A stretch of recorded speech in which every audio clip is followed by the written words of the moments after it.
global hackers, global people wanting to do wrong, these scamsters, these groups, whatever they are, the entities, are they outpacing the growth of security like what you're doing? Not Oh, just with you guys, but globally. Are they even staying metrically close, or is it getting so far out of hand? yeah, it's interesting. That's a great question. So, um, yes and no.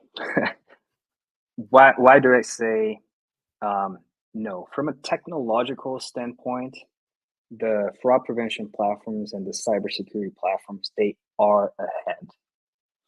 But why do I say that they are still being able to win?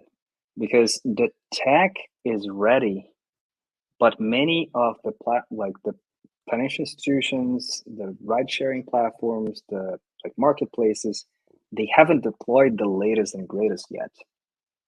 So that means that the attackers, they're winning in some places, but there like some companies that are ahead, and they're being able to defend their businesses. So that's why it's so important for these companies to invest in building a culture that's all about testing new security solutions all the time, because you cannot be reactive in this field. You have to be very proactive. So even if you're not being attacked right now, but you are aware that there is some sort of new attack that's going on in a different geography or in a different industry, at some point this is going to come to you, because fraudsters, they simply they are insatiable. Like Yeah. they're always trying to expand their operations. So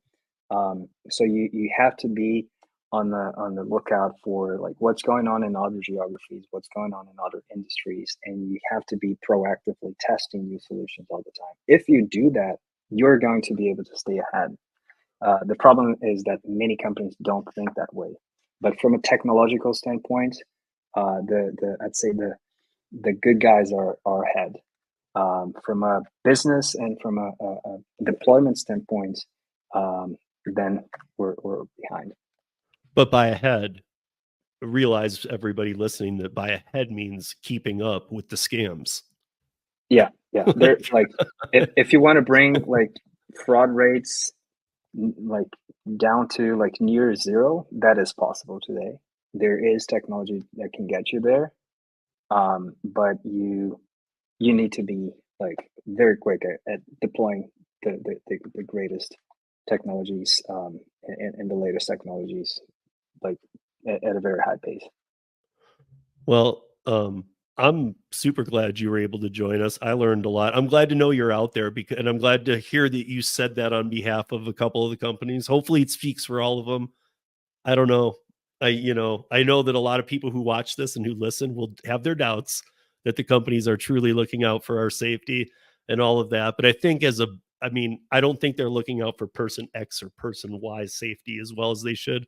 But I do think as a whole, they are becoming very aware, because they're starting to see themselves that there's exposure that they have that could hurt the company too. So therefore, some trickle downness happens and we get a little more safety. But I think that they need to become way overly advanced with this stuff. And that's why I asked about the facial recognition, because I just was even curious what that even does. And then when Uber has the flat screen, and then now with the other ones with the turn screens, I'm like, shouldn't Uber be using that turn screen as well if it really makes a difference? And so it's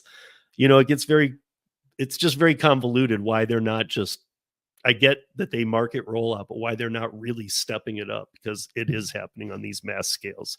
But again, I'm glad that you're behind, at least approaching these companies and having dialogue with them, because it's needed.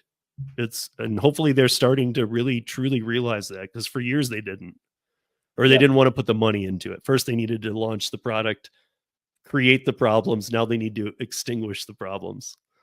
yeah, yeah. And one thing that's interesting that's going on now is that even though like many of these platforms, they're like competing with each other, when it comes to preventing fraud, they actually are a lot more willing to collaborate.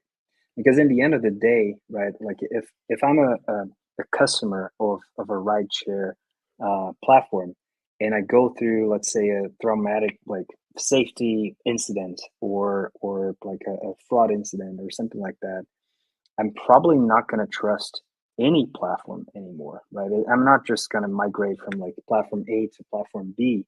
I'm going to say no. I'm going back to like cabs, right? Yeah. So this is the risk. Like if these companies don't take care of these issues right now and they're not willing to collaborate, this can hurt the entire industry. It's not just one player or another. So it's interesting to see that they're like some of them are even using our platform to share data about like for example suspicious activity, etc. Because most like gig workers are on multiple platforms at the same time, for example. Oh, sure. Yeah, I would even when you say multiple platforms, it's funny because I see it sometimes firsthand from another perspective of an illegal account holder with 6 phones in their hand at a restaurant. So it's not necessarily bad activity of a device, but you got 6 devices of 6 different people stacked. Yeah, that's true. That's true. And each of these devices may be connected to multiple accounts. It might be not even like 6 accounts. It might be like 30 accounts. You might have like 5 accounts on each device. So yeah, it can scale up pretty quickly. We saw like with one of our rideshare customers, for example, we saw an instance of a single device that was connected to over 1,000 accounts. What? So yeah, it's crazy when you look into the See, details and you this is see what how they operate. makes I hope these big companies are listening too if they haven't already approached these guys because no matter what, this level of security is what's needed. They know it. I hope they realize the value in it and they're starting to put the money in it because yeah, I know none of them turn profits, but they do have operating capital, and we all know that. So Yeah, yeah, this and is these things where it actually needs to deliver go. good It doesn't ROI. need to go in oversaturating anymore. It needs to go into security and making drivers and Yeah, passengers and customers feel better. yeah, yeah. Well, to give you one example, like we recently ran an experiment with a food delivery platform, and the conclusion of that experiment was that by deactivating the top 10% of the bad, like what they considered bad drivers, like people who were abusing their policies and things like that, they would be able to increase order profit by 3 times just by doing that, just by deactivating the bad people that were on their platform. Um, so actually, these companies need to make a profit, and Yeah, they do. investing in these types of solutions can actually help them get there.